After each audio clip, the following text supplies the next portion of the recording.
The title is Pictures on the Wall.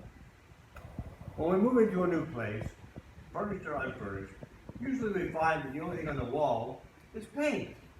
So we put things on the wall. What do we put on the wall? Well, some of us put up landscapes, some put up seascapes, but many, many people put up pictures of people that are important to them in their life, people in their family, people who are alive, people who passed on, people who are tzaddikim, to remind us to strive for the best that we can do in everything that we do to keep sacred, to keep holy our lives the way they were intended to be. That's how we come into this world, and that's how we're supposed to keep striving. So we have these pictures. Now we have the pictures for a variety of reasons. For some of us, it just gives us a nice warm fuzzy feeling to see pictures of our Zadie or our grandchildren, whatever it is. And that's important. That's physical, it's very physical.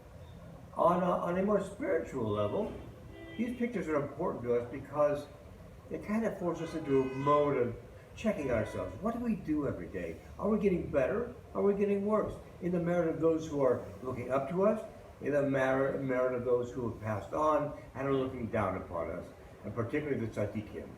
It's a way of helping us to measure on a regular basis. Are we getting holier? Are we going the other direction? Sacred or profane? Now what's important in life? The physical, you know, is not important. We've discussed this before. You can't take it with you. I mean, you can take it, but it doesn't go anywhere. You can take all your money, convert it to cash, have it put in the ground with you, but it's no good to you and it's no good to anybody else. Okay? So the importance of the physical is not so much so, but the importance of the things that we do on a spiritual basis, they last forever. This is how we have a sense of immortality. It's been, what, 1,000 years, or more, been almost 1,000 years since Yarizal. We remember him. It's been 1,000 years since the Rambam. We remember him as if he was here today. His influence is everlasting. It stayed with us all the time. And this is what we want to be, striving for it. We had an example last week. We had an example of Eliezer, the servant of Abraham. Now, it doesn't say specifically that's who went to get the bride for Isaac. But the Rav pretty much accept it was him. So, Eliezer watched over everything on a physical basis for Abraham. Everything except his wife, but everything else on a physical basis he kept an eye on. Abraham trusted him with everything. But when he went to go get him a bride for Isaac, he made him take a vow, a sacred vow. Put his hand under his thigh because it's kind of connected to the mitzvah of Shemit Abrit. And he made him swear what he would do, the kind of wife he would pick. It was important because that's not necessarily the physical, that's the spiritual. It lasts forever. No matter if you're pretty today, 50 years from now, 70 years from now, you will not look the same in most cases. Therefore, it's more important on the spiritual side. Now, I bring this up today to you because we're going through a very difficult time in the history of the earth. We're going through a time where we're being tested, and I really believe that we are at the time right now where it's a permanent test between good and evil, the choice between the sacred and the profane. We see it here in Israel, in a mayoral contest we have, where one is supported by Haredi, and the other, I think he left his kippah in his pocket. I don't know. He says he's not going to change things. We've heard this before, boys and girls, haven't we?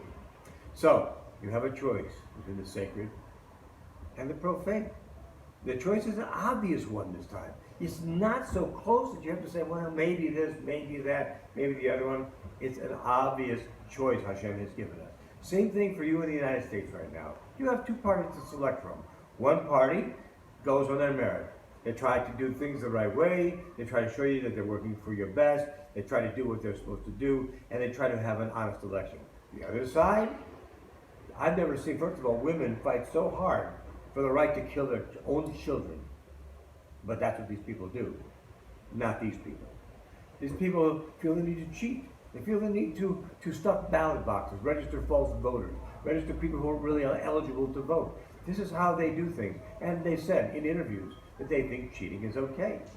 Again, you have a very clear choice. What is your choice? Between the sacred and the profane. Between the sacred and the profane. The other day, there was an election in Brazil. Now, I talked to somebody the other day, and I said, do you know where Brazil is? And they said, I think so. It's a small island, isn't it? No, it's not. Brazil is almost the size of the United States. Yes, there's a lot of rainforest, but then again, there's a lot of places in the United States where people do not live also. This particular president, one of the first things he said is, I need to meet with Premier Netanyahu, Prime Minister Netanyahu, because I want to move our embassy from Tel Aviv down to Jerusalem, their capital, which is where it belongs. Same thing happened in Italy. You are seeing it happen all over the world. You have attacks from incoming people, from immigrants from the Middle East who are going to Europe, from immigrants from South and Central America who are trying to go to the United States, and they've made their intentions clear, make no mistake about it. You have 7,000 people coming up from the South, which I find absolutely remarkable. The 7,000 people got up one morning and said, gee, you know what? I think we should march to the United States. No preparation, no nothing.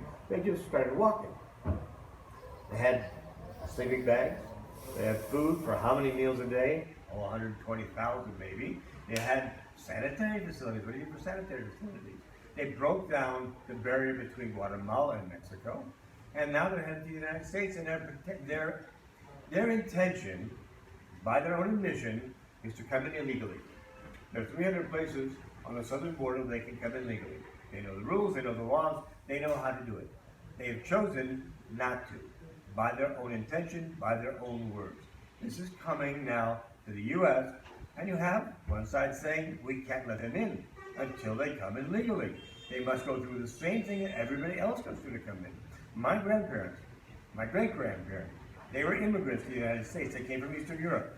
When they came to America, there was no welfare, there was no Medicaid, there was no Section 8 housing, there was no free education, there was nothing. They came, and when they came, they had to prove that somebody would vouch for them. They had work waiting for them. They had jobs.